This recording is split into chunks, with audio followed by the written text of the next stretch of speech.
I want to talk about over responsibility.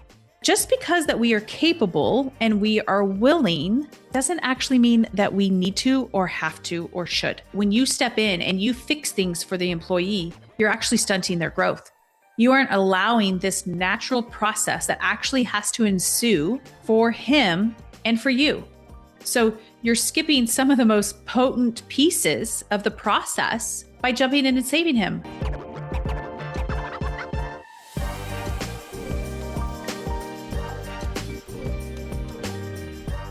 Welcome back to Your Money, Your Rules podcast with me, your host, Erin Gray. Today, I want to talk about something that I feel like many high-achieving women experience. They know very intimately, even if you might not have had the language to describe it. And I want to talk about over-responsibility. So this is a pattern of carrying more than what is actually yours. I've experienced it in myself. I see it. I'm actually doing this podcast because we actually had this conversation with a couple of clients over the past couple of weeks. So I wanted to do an episode on this because I think that this bleeds not just into our business, it bleeds into our friendships, it bleeds into our marriage, it bleeds into parenting, like all of the areas of our life if we aren't aware. So let's dive in. So first, I want to define what over-responsibility actually is.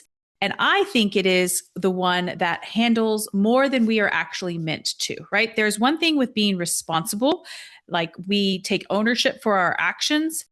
But what I have found with myself and with clients is we actually take responsibility for ourselves and we also take responsibility for everyone else. So this is someone who anticipates everyone or specific people's needs. This is someone who remembers things when everyone else has forgotten. This is the one who keeps the emotional temperature in the room regulated and the one who steps in before anyone else has to. And I think that this comes from our childhood, and I'll dive into that here in a little bit. But just because that we are capable and we are willing doesn't actually mean that we need to or have to or should. Because when we have been good at nearly everything in our life, which that's what I found with myself and with clients, right? We just do the thing. We're so good at what we do and we're good at a lot of things. We just take care of everything. And even though that we can do it, it doesn't mean that we actually are meant to, or that it's actually best for us and best for those people around us. And this is what I have learned is that capability does not actually equal responsibility. Just because you can hold it does not mean that it actually was yours to hold.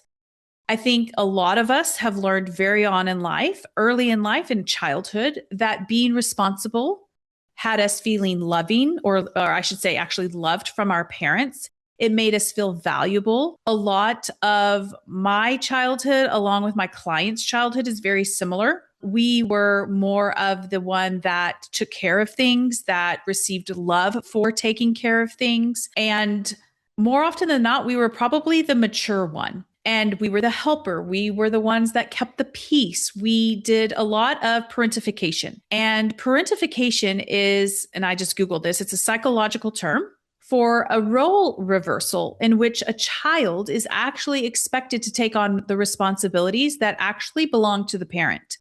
So instead of being cared for as children, right, our parents are responsible for meeting our needs, the child becomes the caregiver emotionally, practically, right? Like doing a lot of household things or both. So a lot of us have learned early on, we got praise for, we received love for, got atta girls, that our worth was connected to how useful we were. So we might have also received a lot of love, right? The more helpful we were, the more that we took on more responsibilities, the more that we anticipated our parents' needs, then that had us receiving more love. And so maybe even if you grew up like I did in a house that felt very chaotic around you, maybe that taught you how to overfunction in order to feel safe. Because you have to come back to the body and the nervous system is always protecting you. There's a reason why you have been the one that has been taking care of everything, right? Because that was your way of keeping you safe. So these patterns, they make sense. And they begin as an adaptation. And what I want to say here is that even though what once actually helped us survive, it was a very good thing that we did that. to keep the peace, to anticipate needs, that also, as in an adult, can become the thing that actually drains you. Over responsibility can look like managing other people's emotions, right? So we kind of put ourselves on the back burner because we don't want to upset someone else. So when someone comes to you with an issue, think about this from an employer standpoint, running your business. When an employee comes to you with an issue, you jump in, you help, you solve it. And before you know it, you're already in the mix of it. And you're like, wait a second, I've spent the last hour or so solving this problem. And you didn't even check in with yourself and ask yourself, like, if you even wanted to do this. And I think that this comes from a habit. This comes from, like I already mentioned, our childhood. So you have to slow down. You have to be onto yourself and start asking yourself questions before you just jump in, right? Because the habit, the neural pathway is somebody comes and asks for help, I just start helping them versus do I want to help them? Where is the growth for me? Where is the growth for them? And it can look like believing that if you don't do it, it actually won't happen correctly, right? Like sometimes with clients, they'll say like, well, they don't know how to do it. And I'm like, well, how do you think they don't know how to do it? Because you haven't either taught them or they haven't had to, in air quotes, struggle yet to figure out how to do it. But how is that actually growth for them? And how is that actually growth for you? So this can look like stepping in too quickly, rescuing too often, carrying burdens before anyone has actually asked us to. And I want to bring in this business thread here of like not looking at their employees from an empowered perspective. So when we don't look at our employees from an empowered perspective, first and foremost, then that is a reflection and a mirror of us. Where are we not feeling empowered? That's number one. Number two is when we don't look at our employees from an empowered perspective, where are we overcompensating and doing things for them because we don't think that they are capable of doing it?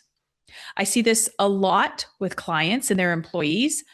So when we don't look at them from this place, we will overcompensate to help the employee when in reality, what they actually need to do is set very clear expectations and boundaries and consequences and do more leading and coaching versus less coddling and being over responsible.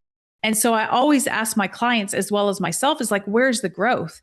The growth actually for a lot of us high achieving women isn't to actually do more. It's to do less. It's to have more fun. It's to rest more. It's to lean back. It's to let other people kind of, and I don't like that word struggle, but it's to let them figure things out. And it's for us to feel that uncomfortable feeling in our body.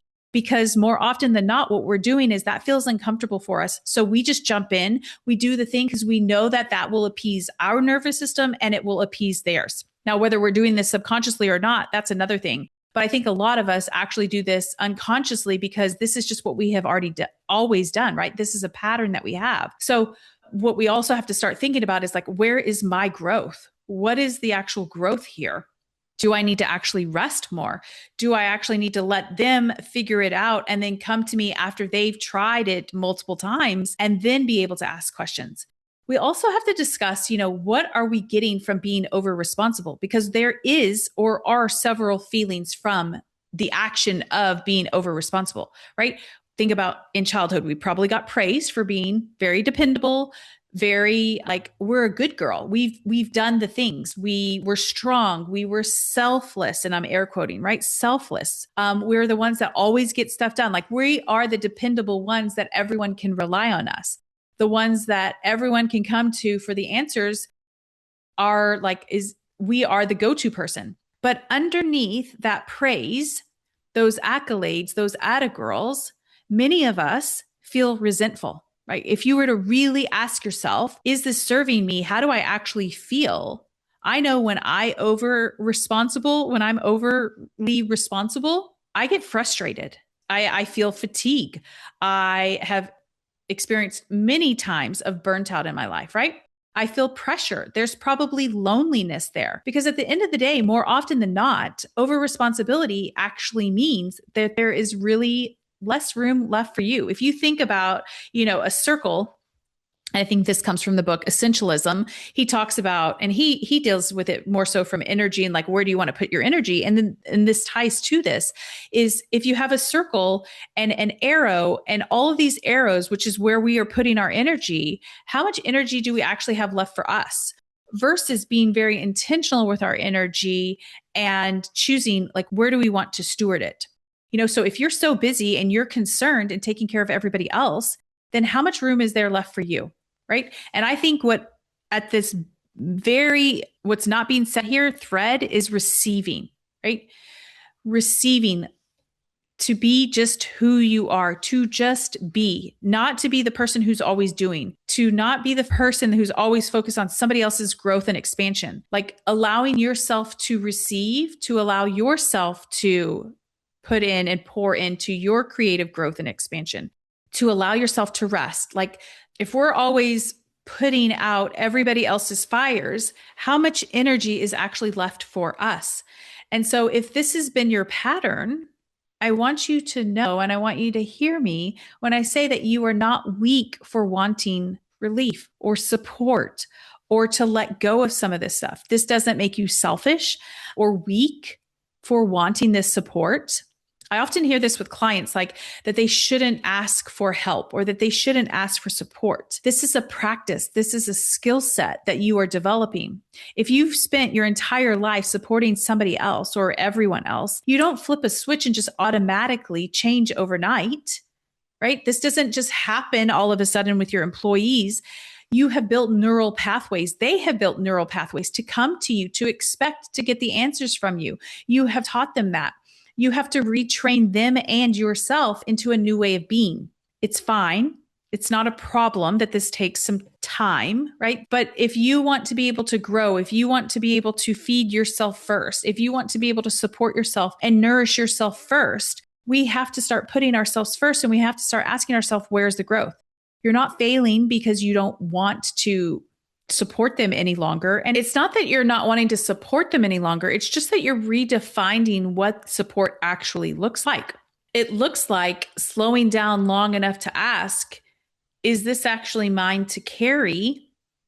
Or is the growth for them to learn on their own? And I don't think, like I was telling a client this the other day, it's not that you're just going to stop answering the phone and you're not even going to like educate them and convey to them what you are doing and how you are changing. You're going to tell them, hey, look, listen, I'm recognizing some patterns in myself. I see where I have been taking over responsibility for you guys.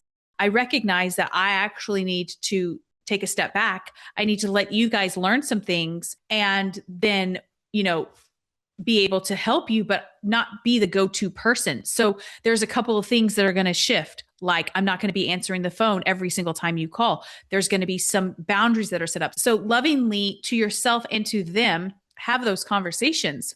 But more often than not, what I have found is the growth is for actually them to learn on their own, not to just call you immediately. Some other questions that you can ask yourself is, did anyone ask me to actually hold this or to give them advice? Like that is something that I have asked myself or start asking myself, like, is my friend actually asking me for advice or are they just wanting me to just listen? Because more often than not, what they want is just someone to listen. Okay, well then my advice isn't going to be heard and they're not asking for my advice. So I'm not going to give it, right? So am I helping, right? Or am I attempting to control a situation because I don't like how it feels in my body when people struggle or work through their growth?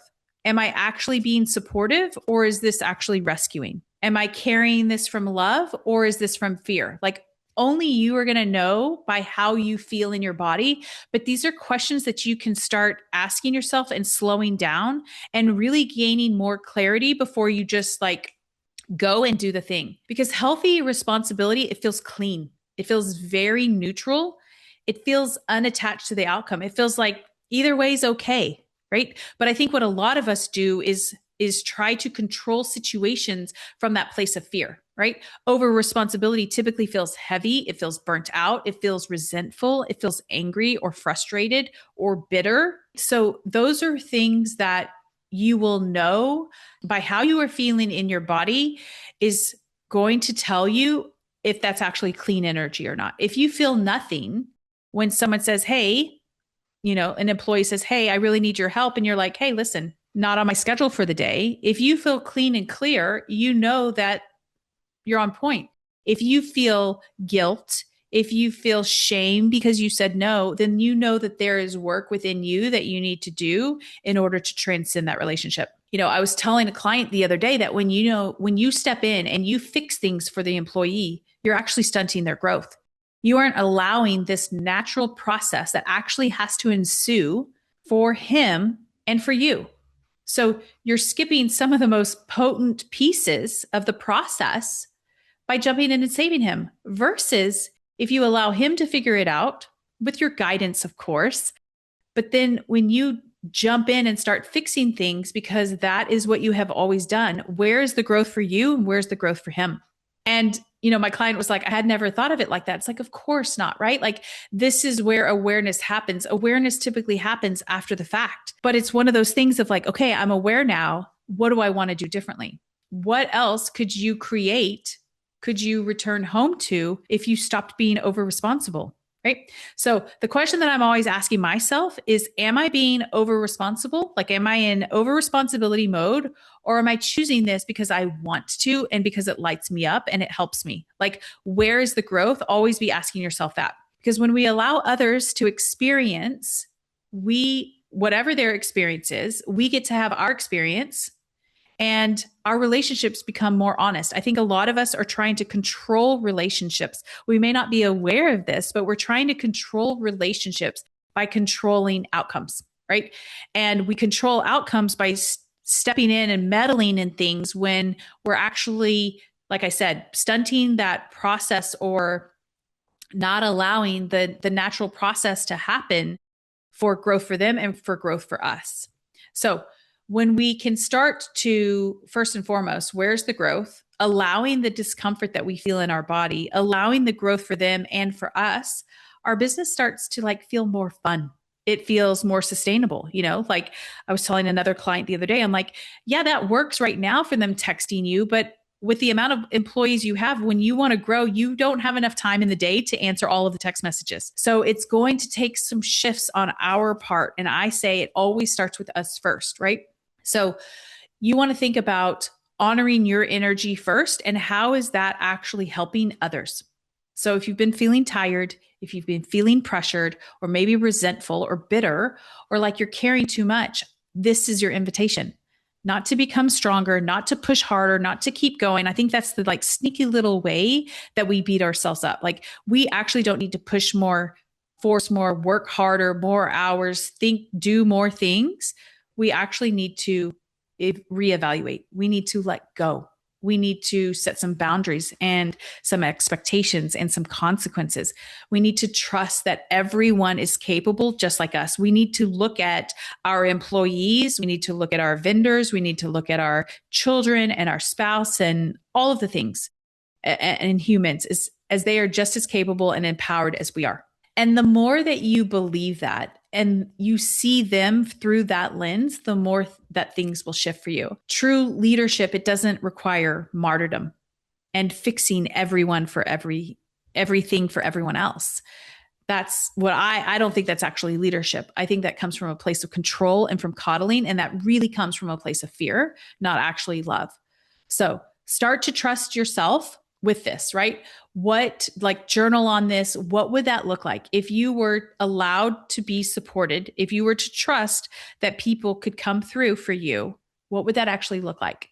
What would that feel like in your body? How would your business shift if you believed that to your core? And if this is something that you have been experiencing and you're ready for real support, I don't want you to do it alone. You don't have to do it alone. I offer a space where you don't have to overfunction and overgive or hold everything together by yourself.